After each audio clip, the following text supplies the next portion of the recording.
Hey guys, so today I want to do a quick recap on the Orlando pad split.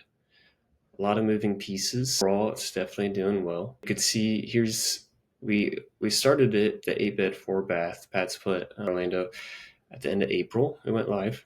And then we've learned a lot along the way, like interviewing people, getting a better feel for how long they want to stay. You could see this is the total revenue. And then the average room rate that we're seeing is we have one room that's really nice, massive private bath, private entrance, private AC. It's been pulling 280 a weekend. The other rooms are more like 190, 195 per week. And so, yeah, you can see here, July, there's the revenue. A little bit less in August. And then, let's see, we have one room that we found out actually. Long story short, neighbor doesn't like us. They think we're running an Airbnb, so they reported us to the city. Anyway, we're not. Everything's okay. However, we did find out that when the garage was finished, which was before we bought it, everything was well, but they didn't actually pull a permit on one thing, part of the bathroom. So anyway, we have to fix that, or we would be fined $1,000 per day until we did. So anyway, one will be inactive for the next couple of weeks while that bathroom is redone the correct way with permit. Then that'll go live. And then this other vacant is, I think someone just had a different job and is moving. So, yeah, that's a quick recap. Overall, it's doing pretty well. We are thinking of new ways to incentivize people staying here, like they'll have a move-in fee, but if they stay at least 4 months, they'll get reimbursed, stuff like that. Maybe gift cards. We're talking with our pad split reps, see what we can do, and just more creative ways to keep people longer. Other rooms have stayed occupied since we first opened, and so some of them have been more transient. So we're just learning along the way on how to just extend that overall average. Really shooting for like 8 months. So each month I'll do a video like this, just going over the property and what we're learning and noticing. Uh, Last couple of things I wanted to point out, because this is happening in the US, and some of it directly versus indirectly is going to be influencing co-living. So two major news articles. One of them, it is called Assembly Bill 1840. This is happening in California.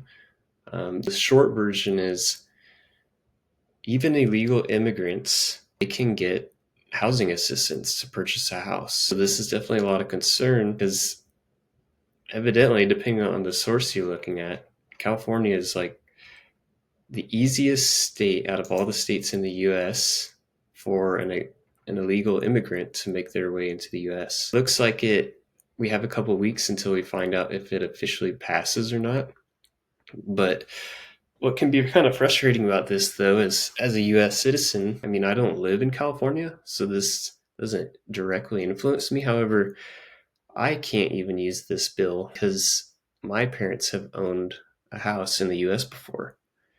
So it is definitely something new that's going on. If I lived in California, I'd probably be more upset as well because that California tax dollars are what's funding this. I'm still learning all the details. I'm going to be tracking it closely. But yeah, like you could see here, for the first time in 25 years, California is now the busiest illegal point of entry in the US. Basically, it's California, you can get free healthcare, free food, and now a free home with 0% down.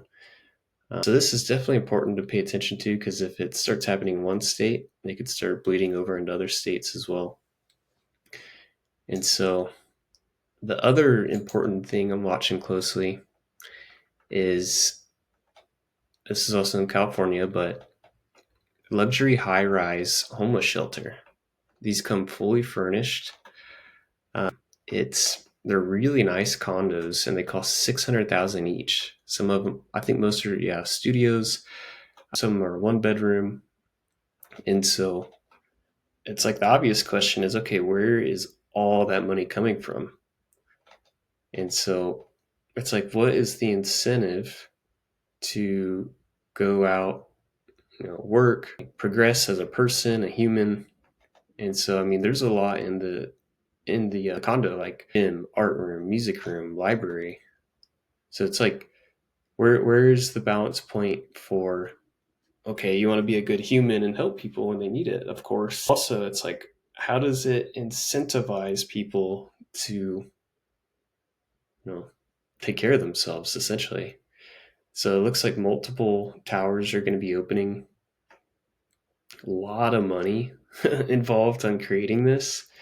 So yeah, just on this video, I wanted to show some updates on our pad split and then a couple news things that I'm watching closely, because when you watch the areas like the front lines, where areas where the big changes are happening aggressively, it foreshadows what can happen in other states, even though this is on the other side of the country for me.